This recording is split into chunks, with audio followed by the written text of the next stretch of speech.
زبان تو اس کی یونانی تھی، لیکن پھر یہ مترجموں سے کام لیتے تھے۔ اچھا مثلاً بہت سے سائنسداں،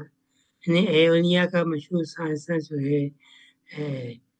وہ مطلب کہ ایجپٹ گیا تھا، لیکن اس نے بھی لکھا ہے ایجپٹ کے بارے میں، لیکن پھر یہ مترجموں سے کام لیتے تھے۔ ایران میں بھی مترجموں سے، تو یونانی زبان کے جاننے والے ہوتے تھے، اور ان کی تاریخ کا زیادہ تر مواد زبانی تاریخ پر ہوتا تھا، یعنی دستاویزات جو تھیں وہ تو بہت کم ہوتی تھی، زیادہ تر زبانی تاریخ پہ ان کا انحصار ہوتا تھا۔ اچھا، یہ زبانیں سیکھنے کا رواج جو ہے نا، یہ بعد میں بھی ہوا ہے کہ جب تک آپ یعنی ماخذوں کو یا ان کو اصلی زبان میں نہیں پڑھیں گے اور ان کو نہیں سمجھیں گے، آپ صحیح تاریخ نہیں لکھ سکتے۔ تو پھر آرکائیوز کا جب ڈیولپمنٹ ہوا ہے اور ریسرچ میتھڈولوجی بھی ڈیولپ ہوئی ہے، خاص طور سے یورپ کے اندر، تو پھر یعنی دستاویزات کے استعمال کے لیے مورخوں نے جیسے عربی سیکھی، ارامک سیکھی، اور دوسری پرانی زبانیں بھی سیکھ کر ان کے مثبتوں کو، کتبوں کو پڑھا۔ مثلاً ہندوستان میں اشوک کے زمانے کے جو کتبات سنسکرت میں تھے، اس کو پھر یہاں کے مورخین نے سنسکرت سیکھ کر ان کتبات کو پڑھا۔ پھر بہت سے کتبات جو تھے وہ جیسے صوبہ سرحد میں یا افغانستان میں ان کی مقامی زبانوں میں تھے، تو ان مقامی زبانوں کو بھی سیکھ کر انہوں نے ان کتبات کو پڑھا۔ تو پھر ریسرچ کی اہمیت یہ تھی کہ آپ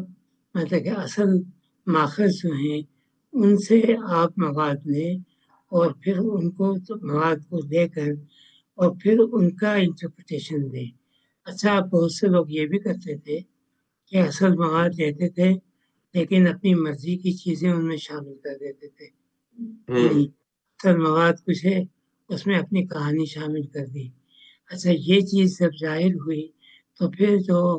رینیساں کے زمانے کے بہت سے مصور تھے ان کو باقاعدہ ایڈٹ کیا گیا، اور جو اضافی مواد تھا اس کو نکالا گیا اور اصل مواد جو ہے اس کو رکھا گیا۔ تو یہ جو کاوشیں پھر ہوئی ہیں کہ اصل مواد کو باقی رکھا جائے اور اس میں آنے والے کاتبوں نے جو اضافے کیے ہیں ان کو اس سے نکال کے حاشیے پر رکھا جائے یا ان کو نوٹس میں ڈالا جائے۔ یہ ریسرچ کی یہ بھی ایک بہت بڑی مشکل تھی، لیکن جو ریسرچر تھے انہوں نے مطلب کہ یہ کام بھی کیا تاکہ اصل مواد جو ہے وہ لوگوں کے سامنے آ جائے۔ آپ نے یہ بات بالکل صحیح کہی۔ اب مثلاً ہم زیادہ دور نہیں جاتے، ہم مغلوں کے زمانے کے جو ترجمے فارسی سے انگریزی میں ہوئے ہیں، جیسے اکبر نامے کا ترجمہ ہوا، بدایونی کا ترجمہ ہوا۔ اچھا، تو ان ترجموں میں مطلب کہ جو فارسی جاننے والے چونکہ موجود تھے اور انگریزی بھی جانتے تھے، تو انہوں نے بہت غلطیاں نکالی ہیں کہ مترجم نے، چونکہ یہ ترجمہ جو کرتے تھے یہ منشیوں کی مدد سے کرتے تھے، کہ بہت سی جگہ پہ وہ صحیح بات نہیں سمجھ سکے اور ترجمہ غلط کر دیا ہے۔ وہ ترجمے کی پھر اصلاح جو ہے کچھ لوگوں نے وہ کی ہے۔ مثلاً جو مشہور کتاب ہے ایلیٹ اینڈ ڈاوسن کی history of India as told by its own historian. اچھا، اس کتاب میں کیا یہ گیا ہے کہ جو فارسی کے ماخذ سے پورے ماخذوں کے تو نہیں لیکن ان کے اہم اقتباسات کا انگریزی میں ترجمہ کر کے دیا گیا ہے۔ تو ان ترجموں کے بابت جو غلطیاں تھیں، ایک تھے ہسٹورین تولویل نام تھا ان کا، یاد نہیں، انہوں نے پھر وہ سارے غلطیاں نکالی ہیں کہ فلاں جگہ ترجمہ غلط ہوا ہے، تو لوگوں نے ترجمے کی غلطیاں جو ہیں وہ نکالی ہیں، اور یہ ہو جاتا ہے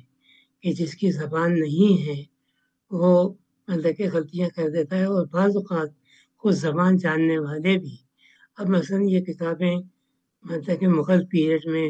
کی فارسی میں لکھی گئی تھی، اب وہ کتابیں اگر اس کا ترجمہ